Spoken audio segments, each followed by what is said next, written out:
This program is a presentation of University of California Television. Your support makes UCTV's programming possible. Contribute online at uctv.tv/support. Check out our YouTube original channel, UCTV Prime, at youtube.com/UCTV Prime. Subscribe today to get new programs every week.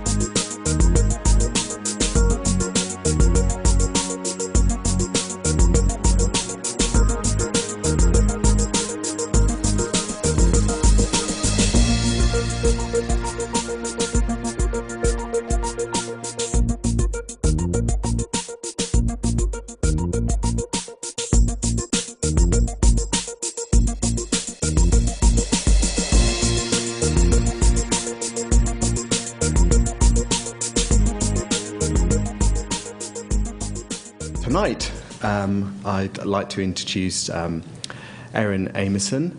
Erin trained at the University of Minnesota and indeed became a fellow in HIV dermatology with us at San Francisco General a few years ago and joined the faculty.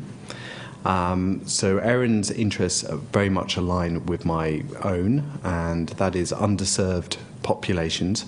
But in particular, Erin has been a leading light in working in sub-Saharan Africa, in particular for a type of skin cancer that we're not going to talk about tonight, but I will mention, Kaposi's sarcoma. And Kaposi's sarcoma is the skin cancer that you see in people with HIV, and particularly when they have advanced disease and AIDS. And this is a huge problem in Africa, and Erin has been working out strategies as to improve people's lives and save lives in Africa. However, we're not talking about Kaposi's sarcoma tonight. We're talking about the more commonly seen skin cancers in the United States.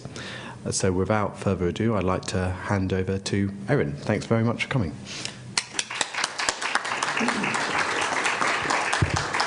Thanks, Karen. It's a pleasure to be here tonight. So I just wanted to poll the audience. How many people in the audience know somebody, that can be yourself or anyone, a friend, a family member, who has had skin cancer? So just about everybody. And those of you who haven't raised your hands, I bet you just don't know about it. And I do, as Karen mentioned, I work at San Francisco General. I also spend half my week over at the VA Medical Center, where we serve a large population of often Caucasian, older patients who may have spent time in the South Pacific and had a lot of sun damage, and they have a lot of skin cancers. So this is a huge part of my everyday practice, and I'm really happy to have a chance to teach you about it tonight.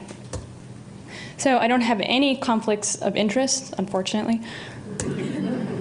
So tonight we're going to talk about both melanoma and non-melanoma skin cancer, and I really wanted to walk you through not only what causes these diseases, but sort of how we as dermatologists go about identifying them, how we diagnose them, and then how we treat them. And in addition, if any of you follow healthcare news, there have been a lot of really exciting advances in the treatment of one particular kind of skin cancer called melanoma recently. We'll talk about that. And then other hot topics and controversies in the news regarding sunscreen and sun protection. So as I was saying, skin cancer is incredibly common. In fact, there are more diagnoses of skin cancer than any other cancer in the US. In fact, it exceeds the amount of all other cancers combined. It's incredibly common. You don't hear about it as often because the majority of these skin cancers are not typically life-threatening. The majority are not melanoma skin cancer, but fall into two other categories. The first is basal cell skin cancer, and 80% of these skin cancers are basal cells. The next most common is called squamous cell skin cancer, and then about 4% are melanoma, and then some other rare types of skin cancer. And even though these non-melanoma skin cancers are very rarely life-threatening, they have a lot of consequences in terms of their morbidity, in other words, your quality of life. So in patients who have untreated skin cancers, they can be painful, they can bleed, and eventually they can become very disfiguring and can even, if they're let go a long time, invade underlying structures and cause problems with function. And if they're let go a really long time, they can be life-threatening as well.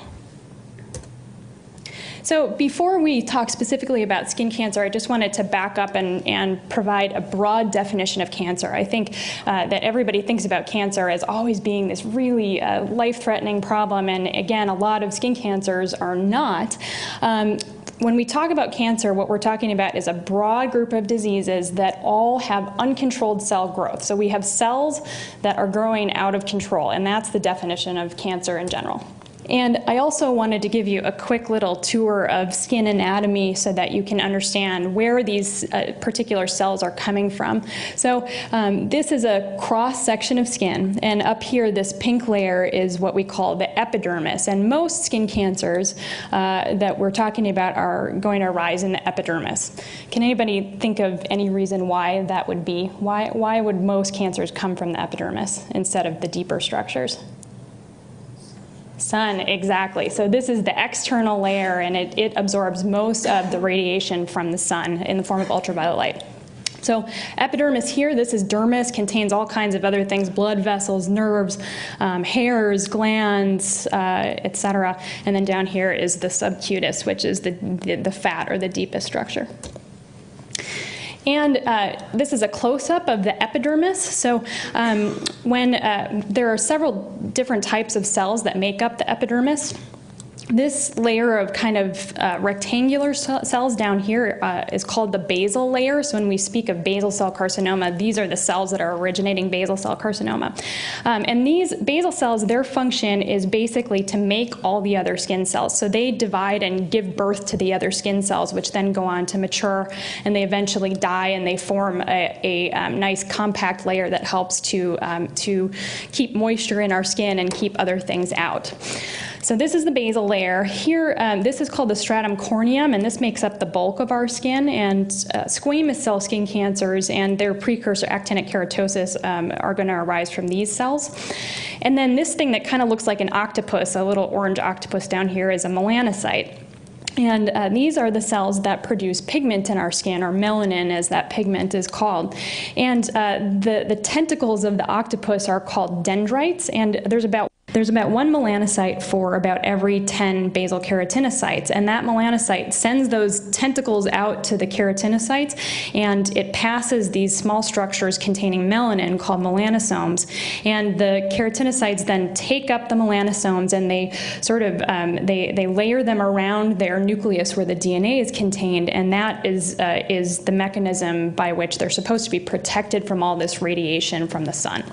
So how is skin cancer detected? So there are sort of three ways. The first would be a patient identifies something at home that they're concerned about.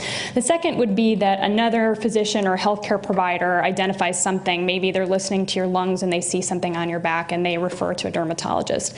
And then the third would be a dermatologist themselves actually identifies something on your skin. And one question that I get really frequently from my patients is who should be getting a skin exam by a dermatologist? And I think this is a really common question in the public. And not everybody agrees on the answer to that, but there are definitely some patients who we know should certainly be getting a yearly skin exam by a dermatologist. And there just aren't enough of us to go around to give a yearly skin exam to absolutely everybody on the planet. So who should definitely get a skin exam by a dermatologist yearly?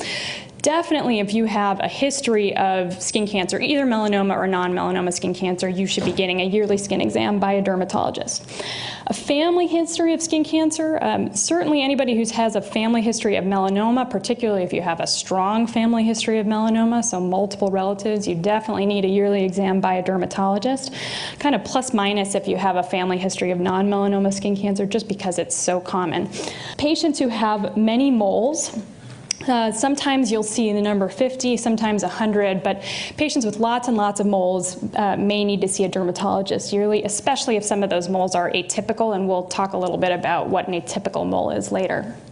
Patients who are immunosuppressed, so HIV infection, patients who have had an organ transplant and are receiving medications to prevent them from rejecting the organ have a very high incidence of skin cancer, so we see those patients on a very frequent basis.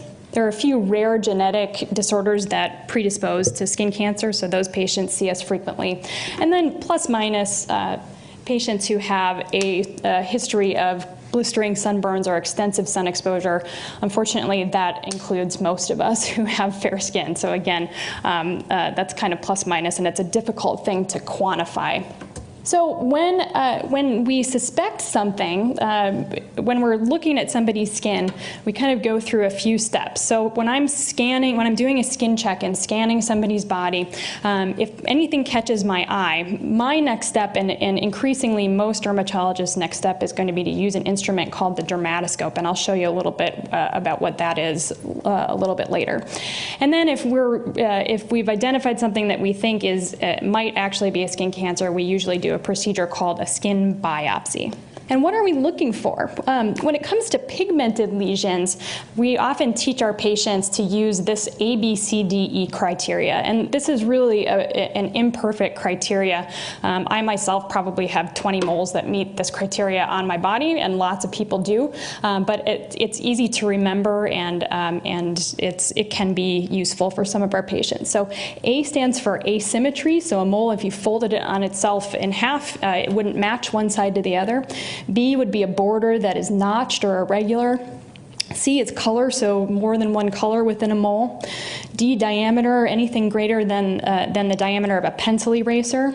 And E stands for evolving, or a mole that's changing. And usually we want that to be a rapid change, so something that you notice over the course of months. So I find a little more helpful than the ABCDE criteria is something that we call the ugly duckling criteria. So this patient, this gentleman on the left, is a patient who has probably hundreds of moles, and many of them meet that ABCDE criteria. But you'll notice there's one mole on his left shoulder that's much larger and has much darker pigment than a lot of his other moles, and that is his melanoma. So I usually tell my patients, if you're suspicious about a spot, if you can find a twin for it, or at least something that looks like it might be a brother or a sister or a cousin, it's probably okay. We're looking for the one that looks different. It has different color, shape, size, and pattern than the rest of your moles. So I was referring to this procedure that a lot of us are doing. Increasingly, dermatologists are training in this method of identifying concerning things on a skin exam, and it's called dermoscopy. Dermoscopy is also known as dermatoscopy or epiluminescence microscopy. It's a little handheld device. Sometimes there are types that we attach to the wall, like the otoscope in the room, and we use it to look at the skin, and it magnifies and also takes away the reflection of the light so that we're better able to see what's underneath. This is another picture of a dermatoscope. So it kind of eliminates that surface reflection. So what can we see with the dermatoscope that we can't see with the naked eye? We can see pigment structures, so there are normal and abnormal pigment structures that we're looking for. We can much better visualize blood vessels, and there are certain types of blood vessels that are much more concerning, or patterns of blood vessels that are more concerning. And then we can also see keratin and gland structures, which more often than not lead us to think that things are benign. So here's an example of a mole on the left without dermoscopy, and on the right, you can see much better with that surface reflection gone. You can really see these nice globules of pigment, and they're pretty regularly distributed, so that's a benign mole. On the left is a picture of kind of a non-specific pink bump on someone's skin. On the right, however, you can see an example of the visualization of the blood vessels. So this is a type of blood vessel that's called an arborizing blood vessel that's pretty specific to basal cell carcinoma. So when we see those, we almost always do a biopsy. And then this is a picture of a melanoma with and without dermoscopy. Without going into too much detail, one thing that we look for is the presence of this structure here, which is called a blue-white veil, this kind of milky quality to this black pigment, and that indicates that there's very deep pigment. This is probably a pretty bad melanoma. So when we decide to do a skin biopsy, there are actually 3 choices that we have. The first is called a shave biopsy, the second is called a punch biopsy, and the third is an excisional biopsy. So with a shave biopsy, usually we use this when we suspect that the pathology is it's towards the top of the skin, up in the epidermis at the surface. And we numb it up, and I showed this to my husband last night, and he said, really, you use a razor blade? And there are fancier ways of doing this, but many of us prefer just this flexible razor blade, and you basically are just scooping off a segment of the lesion, and we put that in a bottle, and we send it to the pathologist for diagnosis. The second type of biopsy is called a punch biopsy. Again, we numb it up, and then we use this instrument that almost looks like a tiny little cookie cutter, and we take a little plug of skin. And this is used when we want to look at deeper structures down in the dermis as well as the epidermis. And then we put in just a little stitch so that it doesn't bleed. And then finally, the third type of biopsy is called an excisional biopsy, and this is used when we need to look at the entire lesion. Really the only time, or I shouldn't say the only, but the most common situation where I'm using this technique is when I'm suspicious of a melanoma, and we use this because the pathologist really needs to see the entire lesion in order to make a diagnosis and also help assess the prognosis of that particular tumor. So with an excisional biopsy, we're taking out the entire lesion, we make a football-shaped incision, and we sew it up with some stitches. So before I talk to you about melanoma, we're going to talk a little bit about just regular old moles. So the fancy medical name for moles for a mole is nevus, and that in Latin means mark. When we say melanocytic nevus, that's the correct medical term to refer to a mole, and the plural is nevi. So if you hear me use that word, I'm talking about moles. So there are a couple different types of moles. Congenital moles are usually the larger, darker moles, and often patients are either born with them or they acquire them very early in childhood. And then acquired moles come on later in life, and that's the most common type of mole. It's normal to continue to get new moles up until about your late 30s or early 40s. And moles are much more common in areas that see the sun. So you remember I used that word atypical or dysplastic mole. What is that?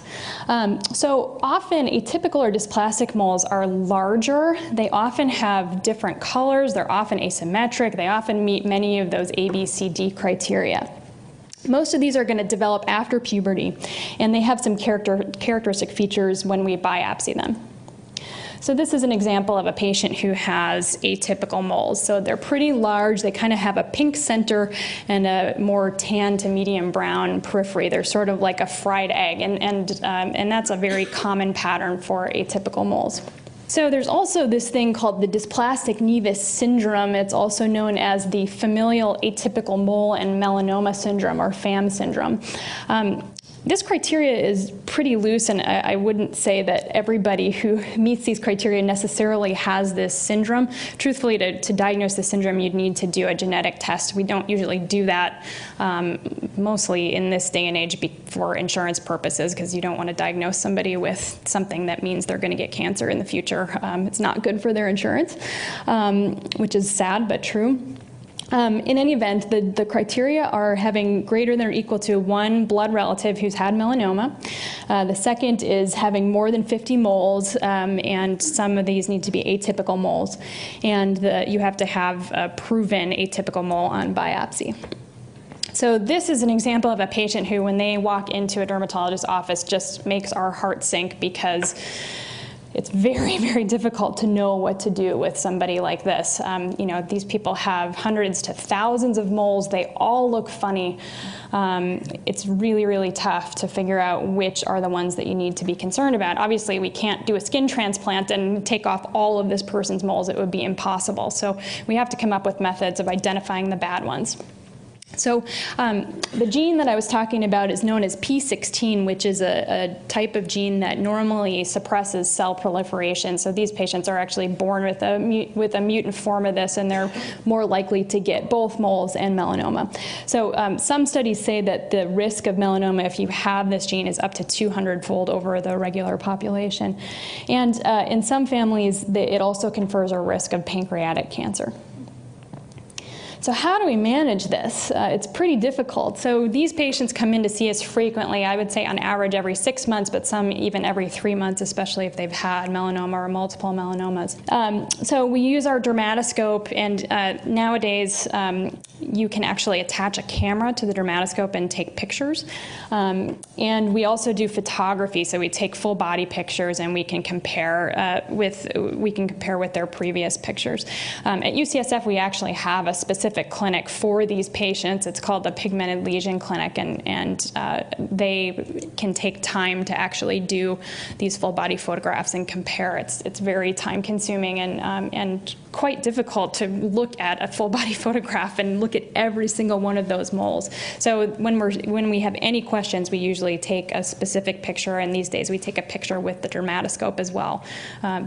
Okay, so melanoma is a tumor of the melanocyte. About half of melanomas are going to arise de novo from normal skin, and the other half come from pre-existing moles. So risk factors for melanoma, very similar to what I've been talking about. So fair skin, so patients who have light eyes, light hair, greater than 50 moles, dysplastic moles, and a family history of melanoma. And then interestingly, with melanoma, the risk is really greater if you've had a history of intense intermittent sun exposure. So if you're like me and you grew up in Wisconsin and were pale, and then you went to Florida every year to visit the grandparents and got a blistering sunburn, you are somebody who's much more likely to be at risk for melanoma than somebody who's in the sun all day, every day, which I find really interesting. There are actually different types of melanoma that have varying degrees of aggressiveness. And at UCSF, we've actually characterized that those different types of melanoma actually have different patterns in the mutations that they acquire, which is really interesting. They kind of all, even though they're all called melanoma, they behave in different ways.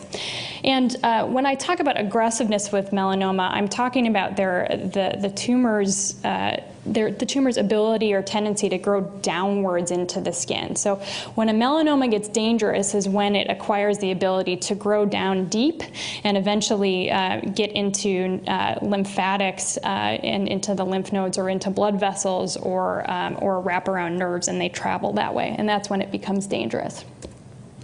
So the most common type of melanoma is called a superficial spreading melanoma, and this melanoma almost for a while will have what we call a horizontal or a radial growth phase, where it's spreading like a puddle over the surface of the skin. And eventually those melanomas will start to go down deep, but usually that comes later. Here's another picture of a superficial spreading melanoma. Now, there's another type called a lentigo maligna melanoma, which defies that rule that I was talking about, where melanomas tend to arise on intermittently sun-exposed skin. So lentigo maligna is much more likely to arise in skin that sees the sun every day. So typically, it's a disease of older patients, and it tends to be on the head and neck, in areas that see the sun frequently. And these have that same kind of horizontal or radial growth phase, but that growth phase can go on for years with these patients. Another picture of a lentigo maligna. Now, a nodular melanoma is kind of a different animal. So these melanomas actually don't have that horizontal growth phase. They start going deep from the start. So often by the time these get in to see us and get a biopsy, they're much more advanced than the typical superficial spreading or lentigo maligna melanomas. Acral lentiginous melanoma. So acral refers to the distant parts of the body, so the palms and the soles. This is actually what Bob Marley died of. It's much more common in patients with skin of color, and it tends to occur, as I said, on the palms or the soles, and probably, and this tends to be have a pretty poor prognosis, probably because patients aren't checking their feet, and if they do check their feet, they kind of think that maybe they just have a blood blister or something. This isn't on people's radar. Bob Marley had what he thought was a soccer injury, a blood blister from a soccer injury, and he eventually died of metastatic melanoma. So melanoma can arise in the nail, another form of acral lentiginous melanoma. And I also wanted to mention that although it's very, very rare, you also have melanocytes in other tissues in the body, including the eye and the GI tract and the genitals. So it's incredibly rare, but patients can develop a primary melanoma in those tissues as well, so places that actually never see the sun. So this is a type of melanoma that strikes fear into the heart of every dermatologist. It's called amelanotic melanoma, and this is another picture, very, very subtle, really doesn't look like much at all. And again, these are often missed and more aggressive. So fortunately, they're incredibly rare. They tend to happen in very skin patients, but we worry about these a lot. So the epidemiology refers to the population study of melanoma, and the risk of melanoma has actually increased by 2,000-fold since 1930. So this skin cancer, or this type of cancer, is really on the rise, and there are a lot of theories as to why that is. So in 2010, the risk of having an invasive melanoma, in other words, a melanoma that has started to spread downwards into the skin, was 1 in 57. If we include melanoma in situ, which means the melanoma is confined to the epidermis, that risk is 1 in 33. And in Australia, it's 1 in 16. So in Australia, there are a lot of fair-skinned people, and there was a hole in the ozone layer for a while, so the risk of skin cancer there is just ridiculously high. So now that all of you in the audience are convinced that you have a melanoma, I'm going to tell you what you really do have. It's much, much more often going to be one of these 5 diagnoses that are something brown on someone's body, and they come in to see us and they're very worried that they have a melanoma, but we can give them good news that this is what they actually have. So a plain old mole, a lenigo, seborrheic keratosis, dermatofibroma, or pigmented basal cell carcinoma, and I'll show you some pictures of these. So a solar lenigo is otherwise known as a sunspot or a liver spot, and these are kind of tan, flat areas that often have very irregular borders, but usually patients will have lots of them, and they're very nice and uniformly tan throughout.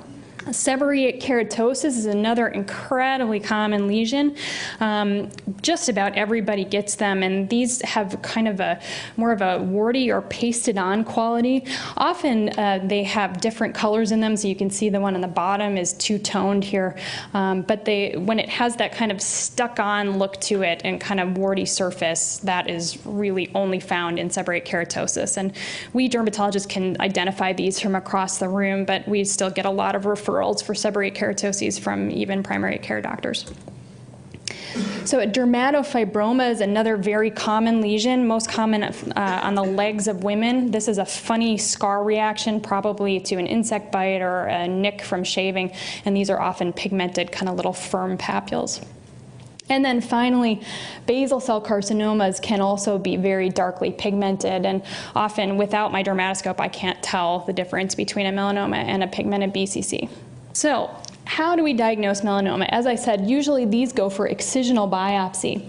And then that piece of tissue that we remove, we send to the pathologist, and the pathologist not only tells us that it's melanoma, but they actually also give us a lot of other important information. So you remember I said that the depth of the melanoma is very, very important. So that's called, when we look at it under the microscope, that's called the Breslow depth, and that's the pathologist measurement of how deep into the skin the melanoma has invaded. And that has very important implications in how we treat the melanoma and what the prognosis is. So in addition, the pathologist will tell us whether he can see cells dividing, that's a bad sign, whether he can see that the tumor is ulcerated, and whether he can see melanoma cells around the vessels and nerves.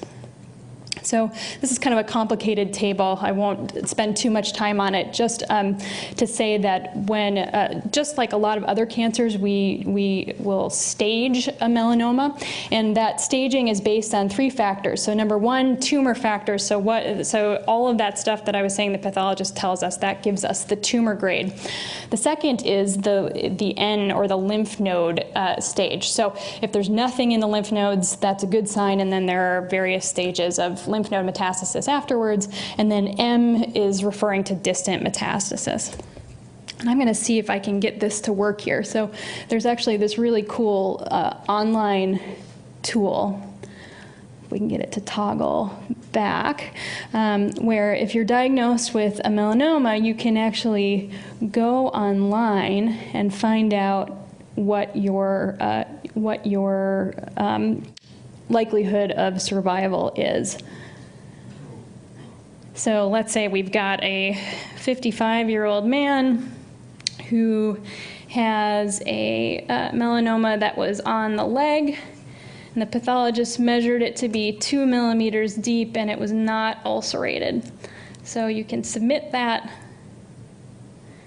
and it says you have a 99% likelihood of being alive in 1 year and a 92% likelihood of being alive in 10 years, which is pretty good. Probably that's not all that much different than your peers. So, so this guy's in pretty good shape. Okay. So treatment, as I was saying, is really based on the staging criteria. So after we do that original excisional biopsy and we have the depth is going to determine what we do next.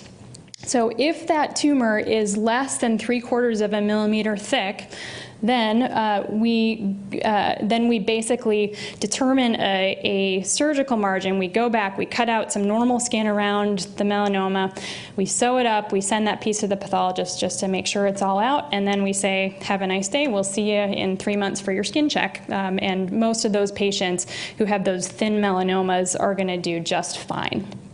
If it's more than 3/4 of a millimeter thick, we usually send them to the general surgeons, and they have their wide excision plus something called a sentinel lymph node biopsy. And what a sentinel lymph node biopsy involves is the surgeon, as he's doing the excision, actually injects a radiotracer dye into the area where the melanoma was, and that dye is taken up in the lymphatic channels and tracks to the lymph node basin that is draining that specific area. So we can't tell just because you have a melanoma on your right arm doesn't necessarily mean that it's the lymph nodes in your armpit that drain that area. So we use that dye to find the first lymph node that melanoma would be likely to be present in. The surgeon takes out that lymph node, they look at it under the microscope, and they're looking for metastatic melanoma in that lymph node. And if it's positive, they usually take out all the lymph nodes in that area. If it's negative, they close you back up, tell you to go home, have a nice day, and we'll see you in 3 months for your skin check. If it's positive, then we're in trouble. So at that point, you are considered to have metastatic disease, and most of those patients are going to go on to need chemotherapy. And up until very, very recently, that was associated with a very poor prognosis. The major drug that's been used for melanoma for the last 20 years is a drug known as interferon alpha 2B. And that drug basically conferred a very small increased survival in these patients. So they might live an additional 4 to 5 months at best. And it's just a terrible drug to take. You kind of walk around feeling like you have the flu all the time. So that was always pretty bad news when you needed to get interferon. However, there have been a couple of new FDA-approved agents for melanoma that are also showing benefit for survival and are easier to take. And in clinical trials, we have some really exciting progress for the treatment of melanoma that I'm going to tell you a little more about. So before I talk about that, the sentinel node biopsy, again, is the most important predictor of survival. With the sentinel node biopsy, we all do it. There's been some controversy in the field regarding whether or not we should, because in the past, the survival was so dismal, even with treatment. People argued, why even know if you had metastatic disease? We weren't going to be able to, we had such a low likelihood of saving your life anyway if you did. I think most of our patients wanted to know if they needed to go home and write their will, or if they could go home and expect to live a full life, and that's why we did it, and that's why we still continue to do it. But nowadays, we've got some exciting new things on the horizon. So there are 2 new FDA-approved drugs for the treatment of metastatic melanoma. The first one is not specific to melanoma. It's called ipilimumab, or Yervoy, and that drug actually works to essentially augment your immune system's own tumor-killing ability. So that drug's being used in a lot of different cancers. And then another drug called vemurafenib, which is an antibody against something called BRAF. And BRAF is found mutated in a lot of melanomas. This is something that you basically need to have your tumor sent and analyzed for a BRAF mutation. It's similar to a lot of breast cancers where they analyze for the specific mutation, and you're a candidate for this drug if you have a BRAF mutation. So at UCSF and a lot of kind of tertiary centers across the country, we are doing a lot of exciting new things in clinical trials for melanoma. Most importantly, we are now able to take a tumor and identify the quote-unquote molecular fingerprint. So we can figure out exactly what's mutated in that tumor, and if we have drugs to block those mutations or help get around those mutations, we can. One of the reasons melanoma is so difficult to treat is that, unlike some other cancers, it's really slippery. So you block one pathway that's allowing the cell to grow out of control, and it finds a way around it. It finds a new pathway to use. So we have to actually go in and try to block a bunch of different pathways at once in order to really halt the cell growth. I think the best analogy is with HIV disease, where the virus, is able to really mutate and grow out of control, but now we know that the way to stop HIV from growing is to block it from block several different pathways of its growth. And really the goal is eventually going to be hopefully cure, but if we can't get cure, then similar to HIV, it can be a chronic disease where you have to be on drugs the rest of your life to prevent that tumor from kind of slipping out of control, but at least you actually have a chance of living a full and healthy life. Okay, I'm going to switch a little bit of gears here and talk about non-melanoma skin cancer. So there are actually a lot of skin cancers that are not melanoma. If you remember that slide I showed you in the beginning, there's all kinds of structures in the skin, and all of them have the ability to turn cancerous. But by and large, when we say non-melanoma skin cancer, we're referring to basal and squamous cell skin cancer. So the first lesion I'm going to talk about is a very, very common lesion called an actinic keratosis, and this is a precursor lesion to squamous cell carcinoma. Actinic means from the sun, and keratosis means a thickening of the skin. So AKs are very, very, very common in fair-skinned patients. Many fair-skinned patients will have hundreds of these lesions, especially my patients at the VA come in just covered in AKs. In the United States, the prevalence is up to 26%, and again, in a place like Australia, it can be up to 60%, so common. These are also due to sun-induced DNA damage, and they most often occur on sites that are chronically exposed to the sun. And usually we diagnose this clinically. There's no biopsy necessary. All dermatologists can spot an AK from across the room. So the typical clinical picture of an AK is this kind of very rough, scaly spot with an ill-defined pink base. And once an AK evolves, it has three possibilities. It can regress, so it can go away and not come back. It can persist, and often that's probably the most common thing. So it never really goes away. It kind of will get rough, and then it'll start to smoothen out, and then it gets rough again. It kind of comes and goes. And then a small percentage of these will actually progress to squamous cell carcinoma at a rate of about 0.5% per year. So in other words, if you have 200 actinic keratoses, you're probably going to be getting about 1 squamous cell carcinoma every year. So there are a lot of options for treatment of actinic keratosis. The most commonly used treatment is liquid nitrogen. When patients come in and they are just covered in actinic keratosis, we call that field cancerization. So the entire field is probably affected by the same UV damage, and you just have almost confluent actinic keratoses. We have lots of options for that, and we'll talk about some of those. So cryotherapy is the name for liquid nitrogen treatment. This is the most commonly used method for destroying AKs. This thing on the left is called a cryac, and we fill it with liquid nitrogen, and we can kind of control the amount of freezing that we get. So we freeze these. We're basically inducing frostbite in the skin. We're killing the epidermis, and then it sloughs off and new skin grows in from underneath. And this is useful for spot treating, somebody who maybe has 15 or fewer actinic keratoses. So if you have more, we usually need to treat the whole field. And this is a picture of a gentleman who's undergone treatment with something called topical 5-fluorouracil, which is a chemotherapeutic agent. They use it for other cancers as an infusion, but we put it in a cream and have people put the cream on their face. Usually they have to do this twice a day for 3 to 4 weeks. I always tell my patients that they're going to be scaring small children. Their face is going to look like hamburger during this time, but then you can see the after that this gentleman healed up and looked pretty nice. With the field treatment, you're going to clear anywhere from 50 to 80% of the actinic keratoses in the field, and then usually we can get what's left with the liquid nitrogen. Another option is something called imiquimod, which actually works with the body's immune system to have the immune system come in and eliminate those precancerous cells. And it comes in these little packets. The downside of the imiquimod is it's a longer treatment course, so it also turns the skin pretty red and angry looking. And usually we have patients apply this 3 days a week for 3 to 4 months. So another option is something called PDT, or photodynamic therapy.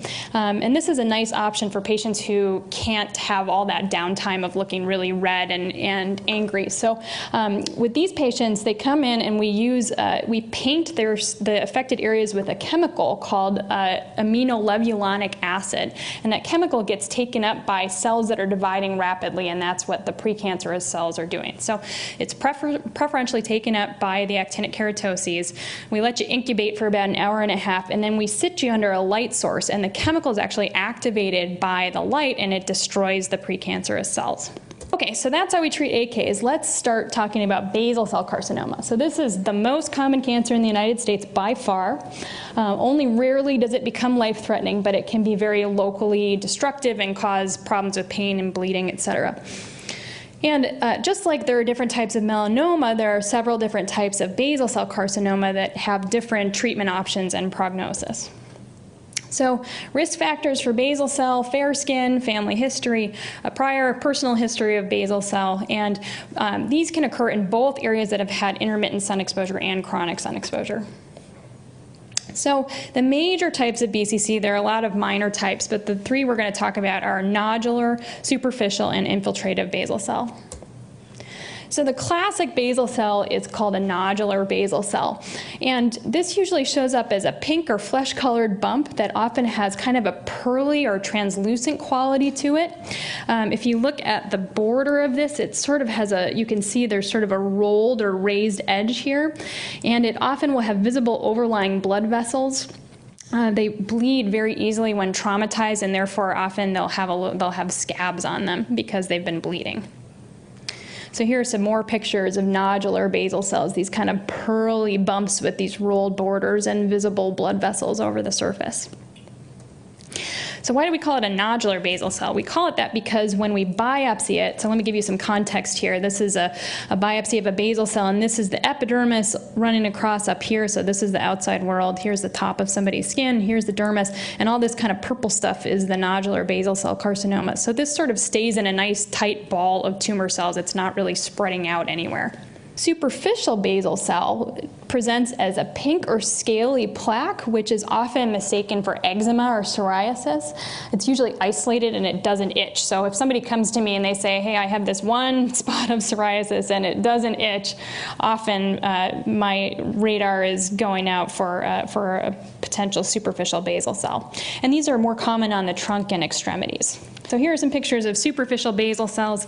Again, you can see there are kind of some little scabs within them because they've been eroded and bleeding. And often patients will come in with multiple of these, as this gentleman has.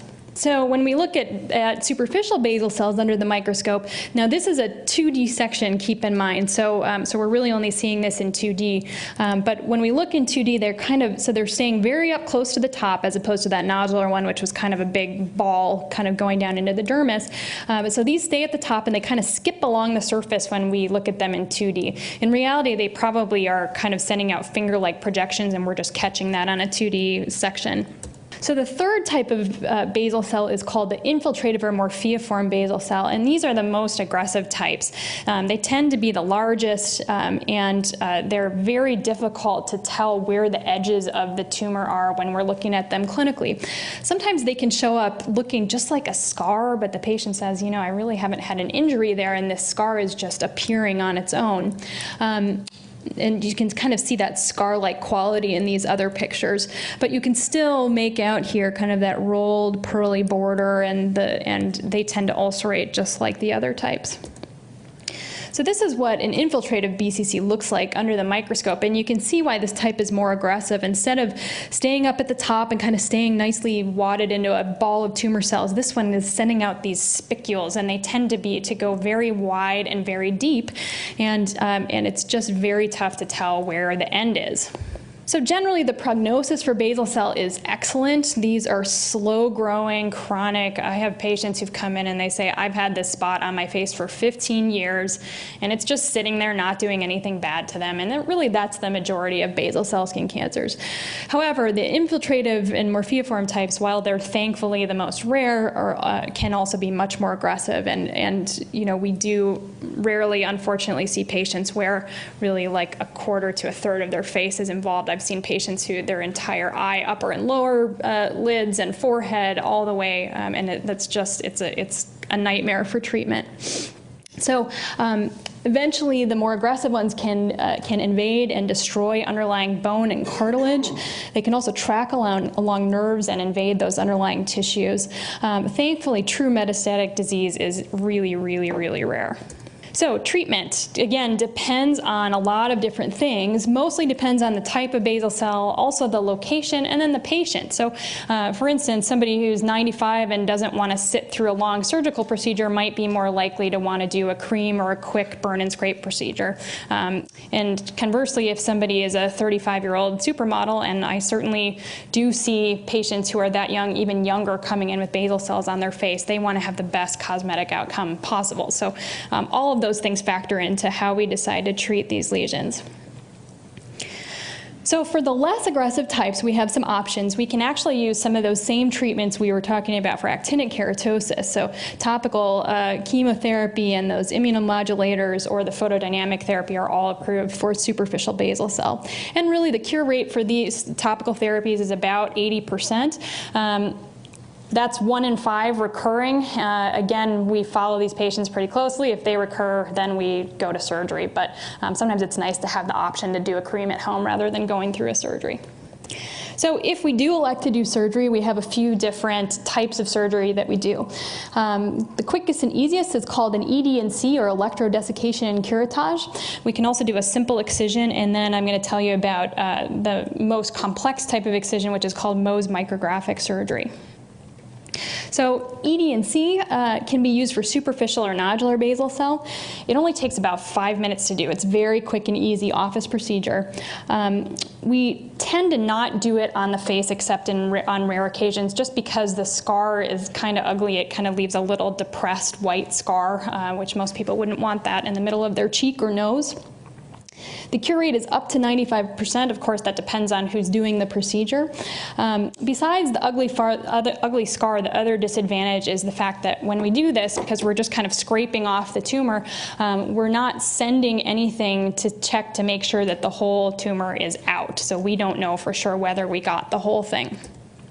So this is a picture of somebody doing an electrodesiccation and curettage. This instrument over here is called a curette. It's kind of a sharp little round instrument. So we numb the tumor up, and we take this instrument and we basically do a scraping method, and then we use the cautery and we do 3 passes of that. And it basically just removes the entire epidermis in that area. And a lot of these tumors will just sort of shell out. So if we decide that ED&C and creams are not an option, the next option is a simple excision with margins. So the cure rate for this, again, operator dependent, but it's also up to 95%. Usually we'll take that curette and we try to find the clinical edges of the tumor, and then we take an extra 4 to 5 millimeters of skin around the outside, so normal appearing skin. So with this type of procedure, we're also taking out normal skin with the tumor. Then the wound is sutured closed, and we send the specimen to the lab. So in this case, that we have a pathologist looking at the piece that we removed to make sure that we got the whole tumor. So this is a picture of somebody, sorry if this is a little gross for people. So here's a picture of the basal cell. This is the margin of 4 to 5 millimeters. So you can see here we're taking a lot of normal skin around. We make this kind of football-shaped incision, and then we suture it up. So you can see we always have to warn patients. They're coming in with this little thing, and they end up with this great big scar, and that's because we have to take a lot of normal skin around. And you can imagine if we just cut a circle of skin around, when you try to pull that close, you end up having some kind of what we call standing cones, which are little areas where the skin is really raised up. So instead, we take a football-shaped incision, which closes into a nice straight line. So the third type of procedure we do is called Mohs micrographic surgery. And I don't do this procedure. Dr. Yu, who's coming next week, is trained in Mohs surgery. It's a fellowship, so it's extra training after you finish your dermatology training to be trained in Mohs. Dr. Frederick Mohs was a dermatologist from Madison, Wisconsin. I always have to throw that in there because that's where I went to school. So Dr. Mohs developed this procedure back in the 30s, and now it's really the treatment of choice for aggressive and large tumors, or tumors that are in cosmetically sensitive areas, or areas where you really need to get only the tissue where the tumor is involved and you don't want to be taking anything extra. And the cure rate for Mohs is up to 99%. So probably most of you are asking, well, why don't we just do this for everybody? If the cure rate is better, why don't we do that? And the answer is that it's very expensive and time consuming. So what we do when we do Mohs, and quickly, these are the indication for Mohs. So as I was saying, aggressive types, large tumors, those are, and tumors that are in very cosmetically sensitive areas usually are the ones that go to Mohs. So what do we do when we do Mohs? So if this is the tumor, this is kind of a schematic here. If this is the tumor, we go and we mark around right on the edge of where we think the tumor is, and we cut just at the edge of where the tumor is. And then we remove this piece of tissue, and we put it on a piece of gauze, and we actually ink the side so we can tell which way is up, down, left, and right, so we know what the orientation of that is.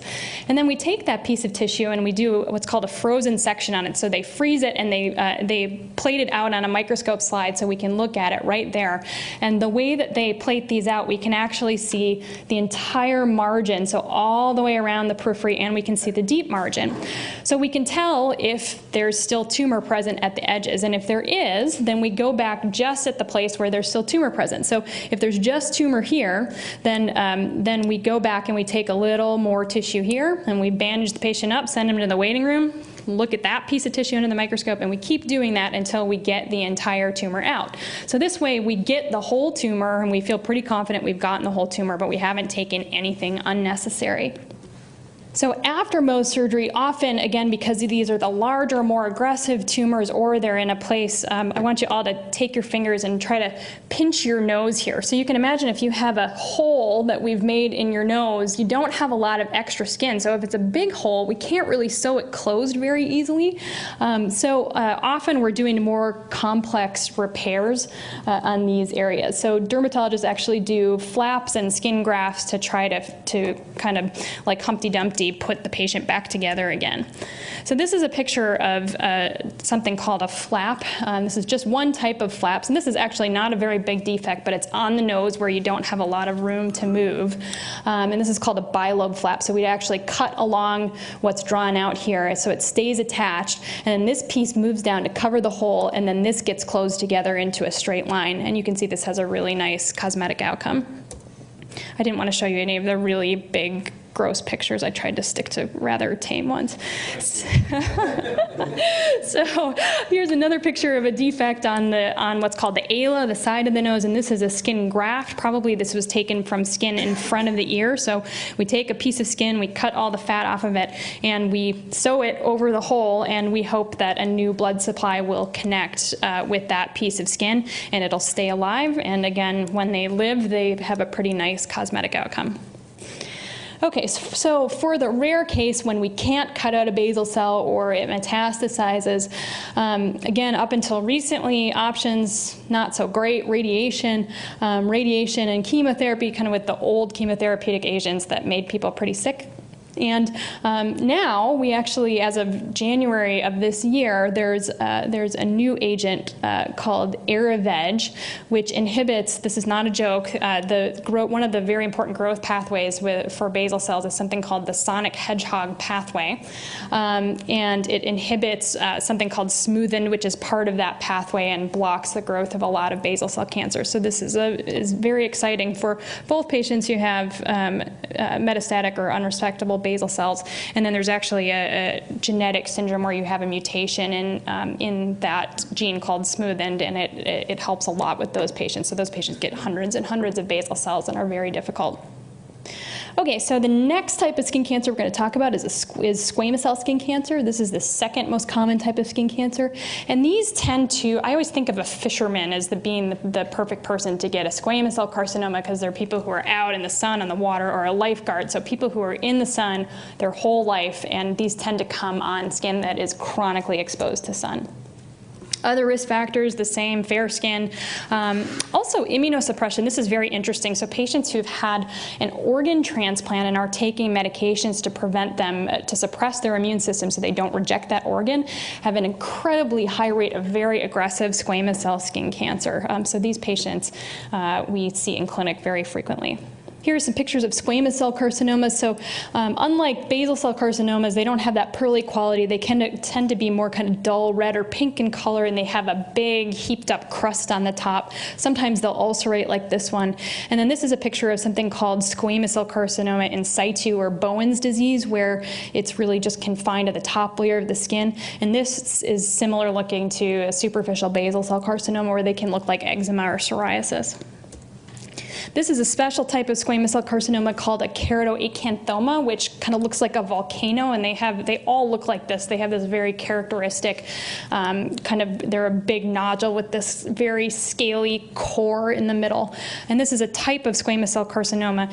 Interestingly, about 90% of these will regress on their own and just go away, but the problem is we can't tell which are the 90% and which are the 10%, so we treat them all like other squamous cell carcinomas. So prognosis, just like basal cell carcinoma, is excellent. They can cause local destruction of underlying tissues. These are more likely to metastasize to lymph nodes or distant structures than basal cells. So the studies have quoted anywhere from 0.5% to 5%. I would say they're probably closer down to the 0.5% in my experience. However, there are higher risk areas of the body, and that includes the lip, the ear, and the scalp. Also, squamous cell carcinomas that are coming up in the context of a chronic wound. We do see this, it's a pretty rare thing, but patients who have chronic open wounds, because those cells are turning over so rapidly trying to repair the wound, something can go wrong and you can end up with a mutation that leads to a squamous cell carcinoma. The prognosis tends to be worse in those transplant patients or other immunosuppressed patients, including patients with HIV infection. They're more likely to have aggressive or metastatic disease. Treatment, pretty similar to basal cells, medical, surgical, for ones that we can't treat with those things, radiation or chemo. Topical, usually we only do the creams for SCC in situ, so that one that's confined to the surface of the skin. Same surgeries, we can do that electrodesiccation and curettage, we can do a simple excision, and then for the more aggressive or larger tumors or tumors on the face, we'll often send them for Mohs. And when they're unresectable, usually they go for radiation or chemotherapy. And these tend to be more aggressive. They, especially squames that arise on the lip, tend to behave more like head and neck cancers, so they tend to just be very difficult to get rid of. Okay, now we're going to switch gears again. We're going to talk about sunscreen. I love this cartoon. I don't know how many of you have seen sunscreen on the shelf that is SPF 100 plus, which you think must protect you from a nuclear bomb. This cartoon, if you can't read it, says we have a UFO here and a guy sunbathing that says the death ray is useless against his sunscreen.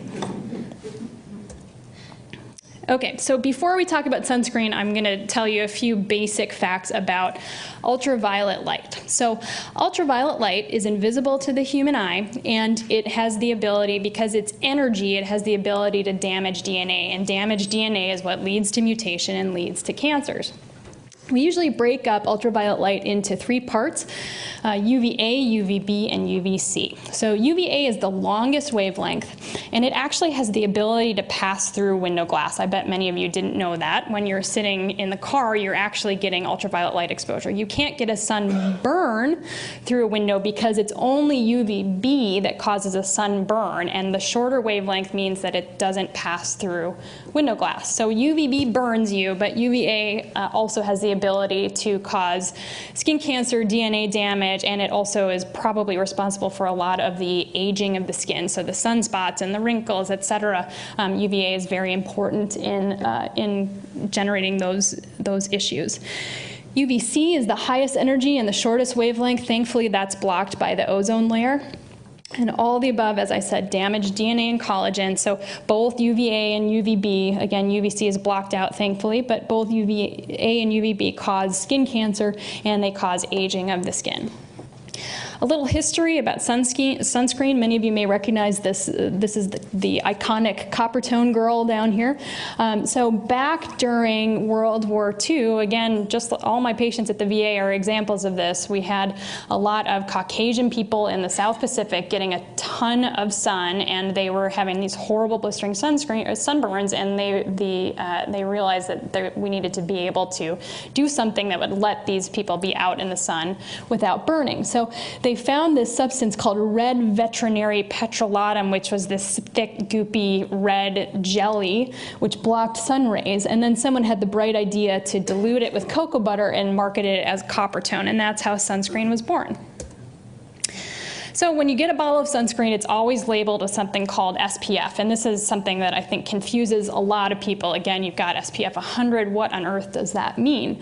So SPF is actually a laboratory measure of protection against UVB only. So I want to stress that. When you see an SPF on a sunscreen bottle, it's only telling you about its ability to block UVB and stop you from burning. It has nothing to do with UVA. So when they test for SPF, what they do is they take a volunteer and they expose them to an artificial UVB source, and they slather some sunscreen on a square, and they measure how long it takes their unsunscreened skin to burn, and they measure how long it takes the sunscreen skin to burn, and the SPF is the ratio of time. So if it takes 5 minutes for them to burn without sunscreen on, and it takes them 30 minutes it takes them 50 minutes to burn with the sunscreen on, that would be an SPF of 10.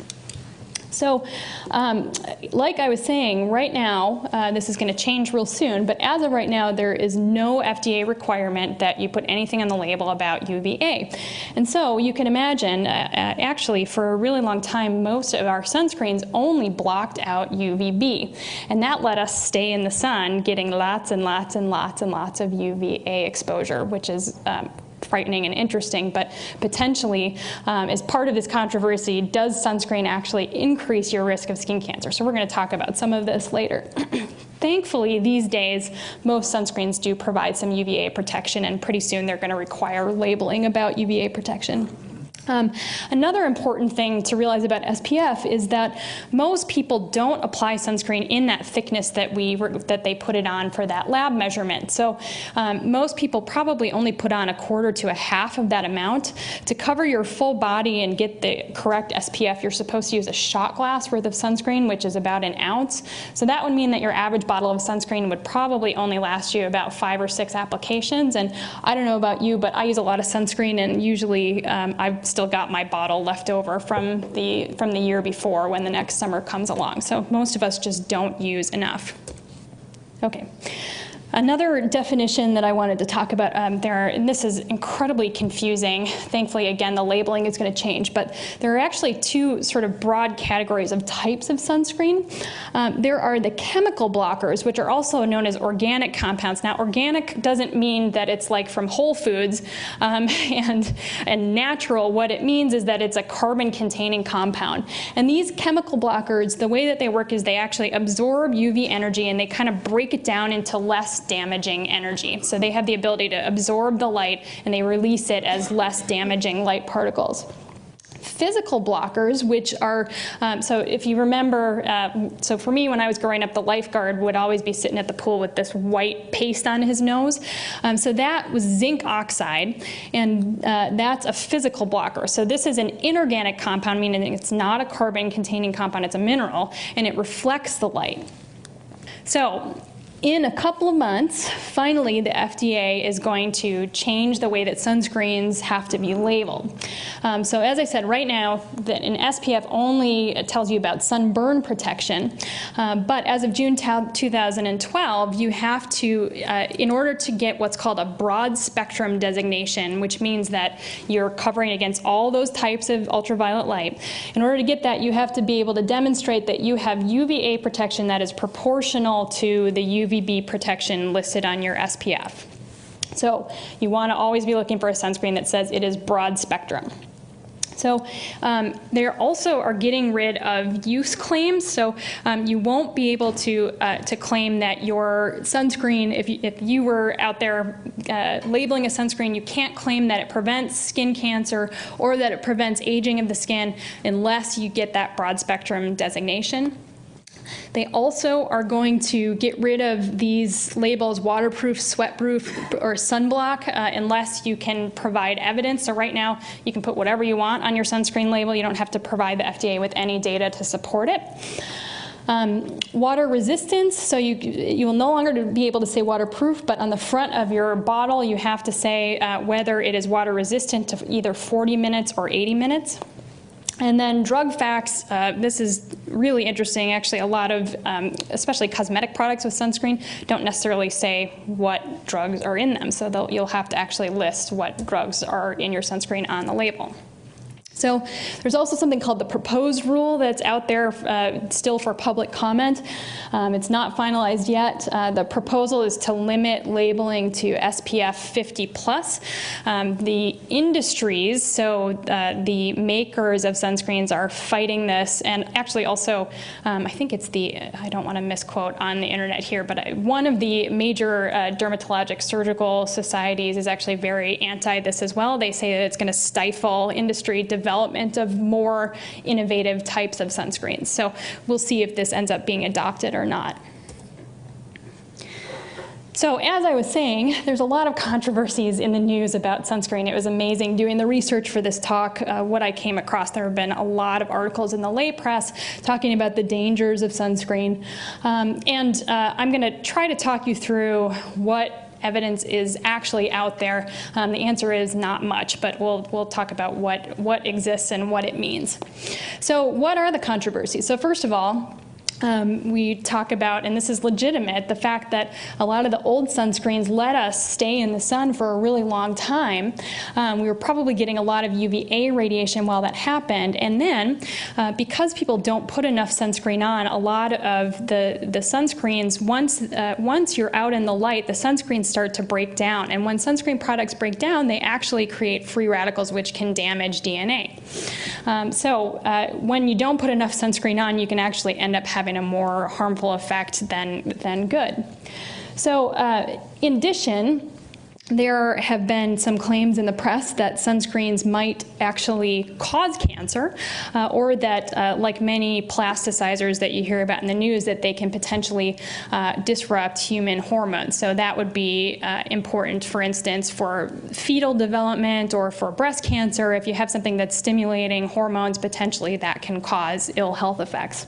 And then the third thing that's been in the news is that with all the use of sunscreens and sunblocks these days, because vitamin D is made in the skin when it's exposed to UVB light, that now people are becoming deficient in vitamin D, and there are a lot of claims about the effects that might be having on our health. So we're going to try to go through all of these. So first of all, what is the evidence that sunscreen is good and that it prevents skin cancer? And this is quite interesting. So there's pretty good evidence that sunscreen, at least the old sunscreens, again, you have to understand that this is based on the old sunscreens which really did not protect against UVA at all. But so there's pretty good evidence that it reduces the risk of actinic keratosis and squamous cell carcinoma by about 40%.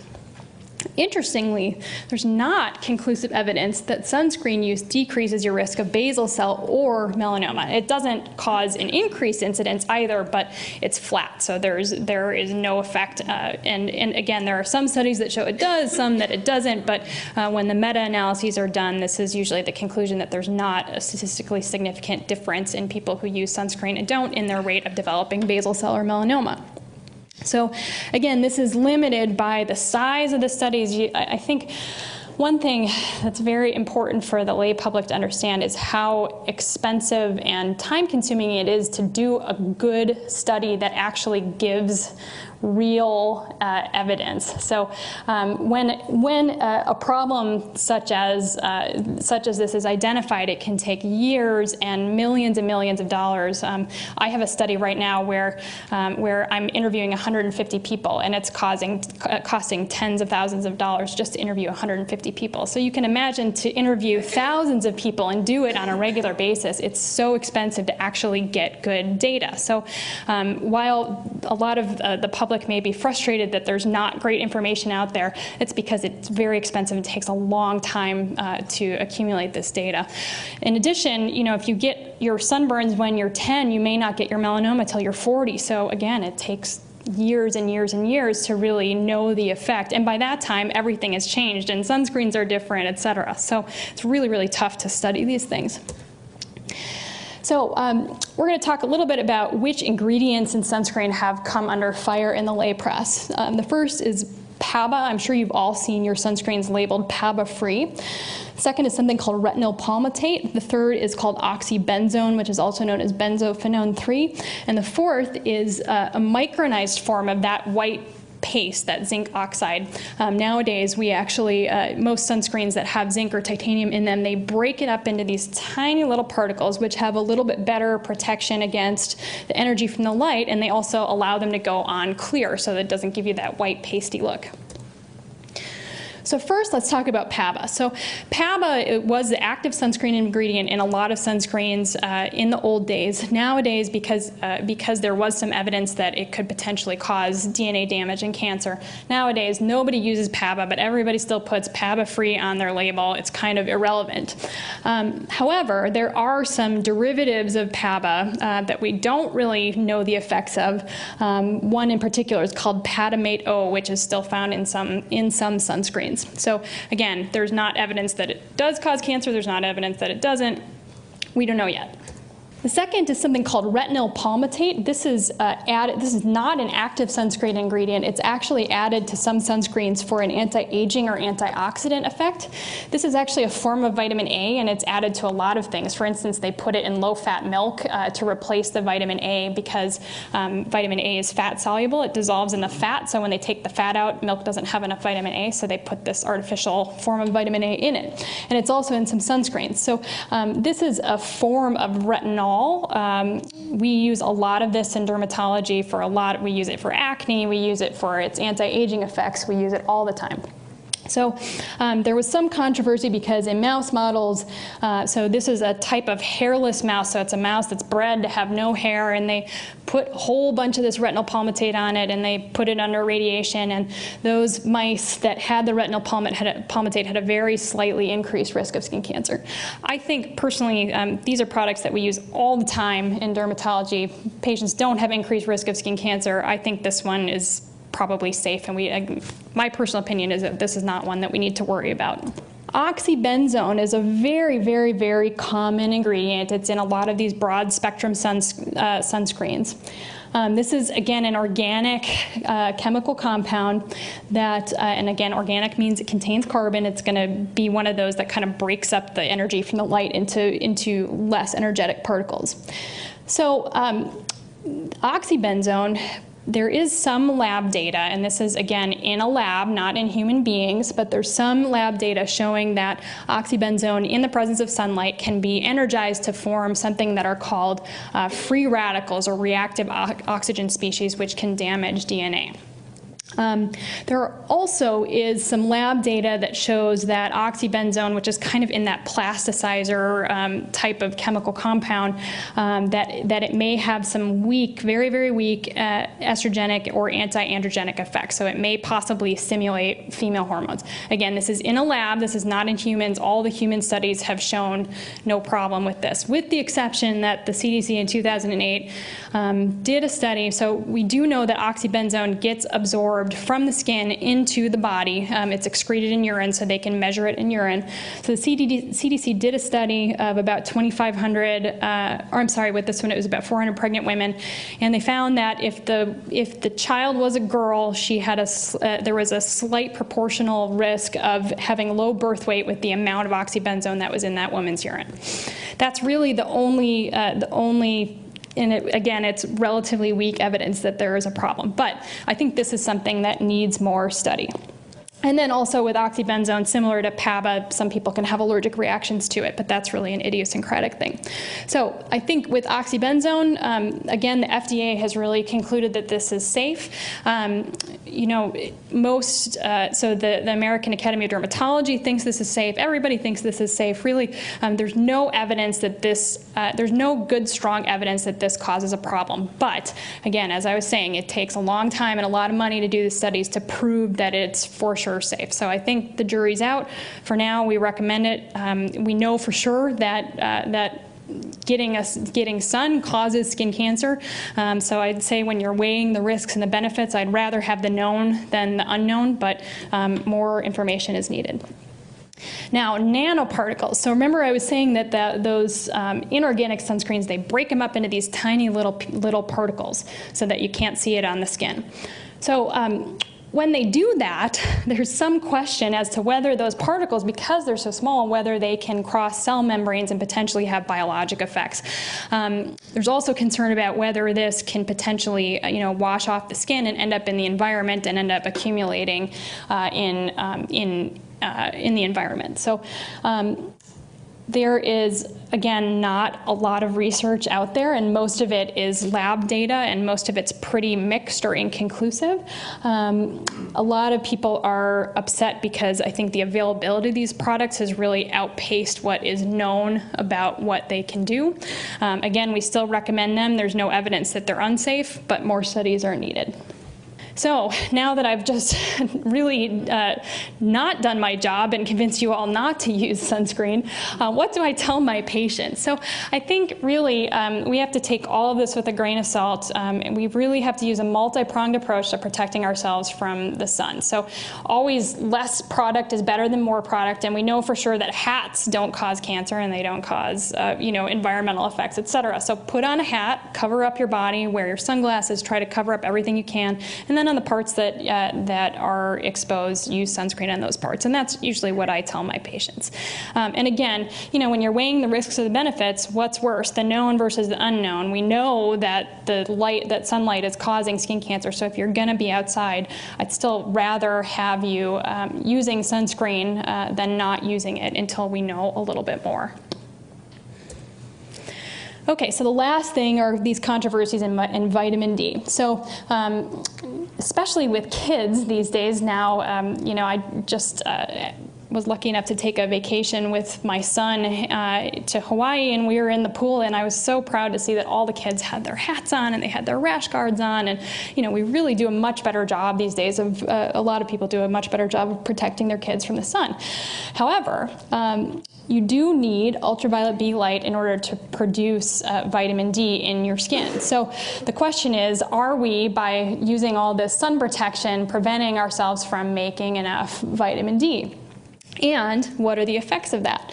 So there have been claims some in research, some in the lay media, that low vitamin D leads to all kinds of ill health effects. In addition, and we'll talk a little bit about what we know vitamin D does, and that is that it's essential for bone health.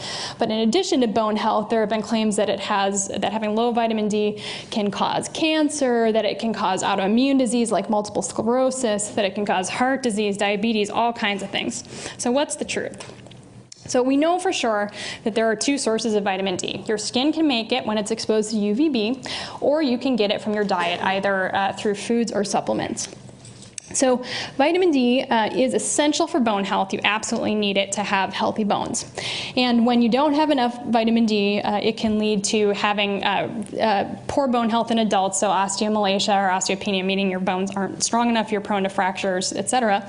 And then rickets in children, which is a disease of young kids where they end up having bow legs, etc. So it's also, it has known function in cell division and death, in function of nerves and muscles, and in inflammation. So I'm not going to belabor you with going through all the different studies that are out there. I think suffice it to say that in 2010, the Institute of Medicine, which is a not-for-profit expert group that is run by the National Science Foundation, so it's non-governmental. They elect a group of physicians to address questions that are important in the public every year. And this group reviewed all of the evidence that's out there on vitamin D, and this is what they said. Information about the benefits, the health benefits beyond bone health, benefits often reported in the media, were from studies that provided mixed and inconclusive results and could not be considered reliable. And I totally agree with that statement. Most of the other claims about what vitamin D can do, again, I'm not saying that they're not the truth, it's just that there's no proof of it yet. So we don't have any proof that having low vitamin D causes cancer or multiple sclerosis or any of these other horrible things. And we also know that whether you get your vitamin D from your diet or from your skin, it doesn't matter. They're the same. So the bottom line is protect your skin from the sun and take supplements of vitamin D. How much should you take? For kids under the age of 1, infants, they should have 400 units. For anyone between the ages of 1 and 70, you need 600 units and 800 units for adults over the age of 70. Just in case you're interested in reading a little bit more about all that stuff about sunscreen, this is a good article, and I can send it to you if you're interested. And there's my email if anybody wants me to send those articles. Okay, thanks everybody. I'll take some questions.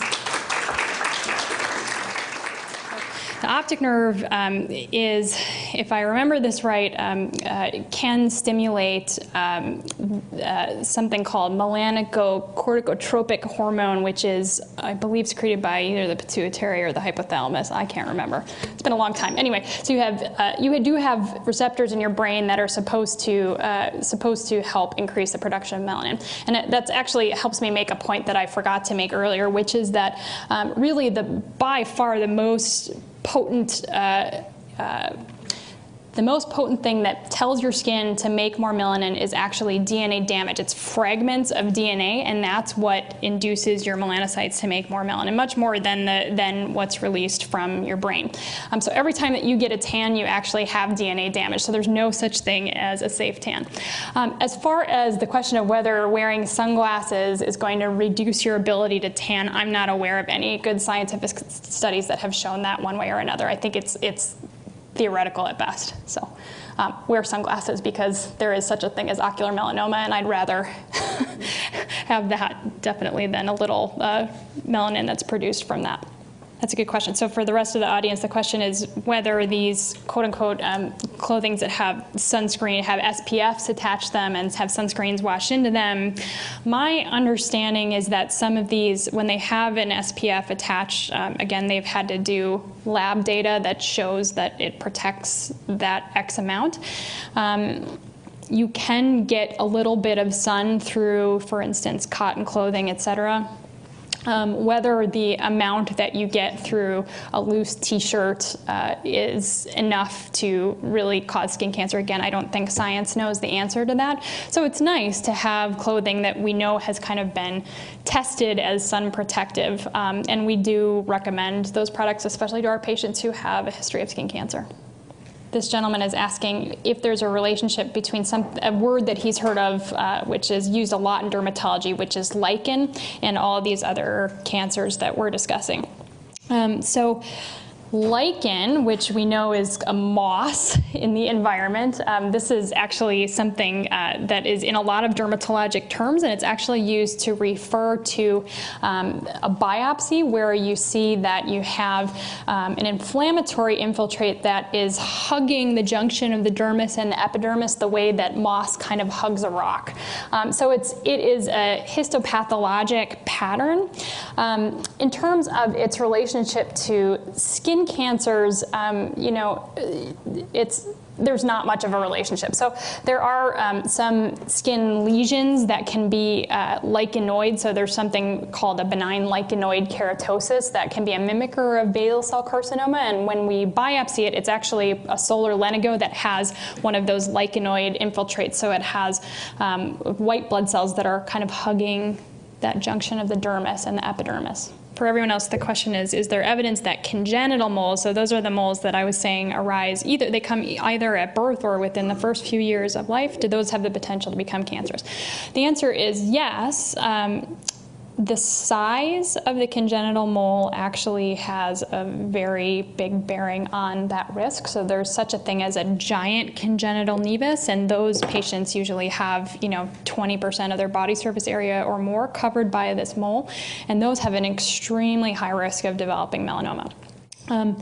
For a congenital mole, and I have to think back, I believe that a congenital mole that is less than 5 centimeters in size, it has no increased risk of melanoma. So it depends on the size. And I'm sorry, it's not that it's not that you can't get melanoma in one that's less than 5 centimeters, but it's not any riskier than any other mole on your body. Does that make sense?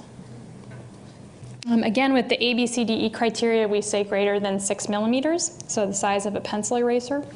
Again, I think that a lot of people have a lot of moles that are perfectly benign that are bigger than that, but it can be useful, again, especially for patients who don't have a lot of moles. So if you only have a couple of moles and they're all pretty small, and then suddenly, again, it's that ugly duckling, it's a mole that's a lot bigger than your other moles, that's when I would be concerned if you have a large mole. If you have lots of large moles, as long as that large mole looks like your other moles, not so worrisome.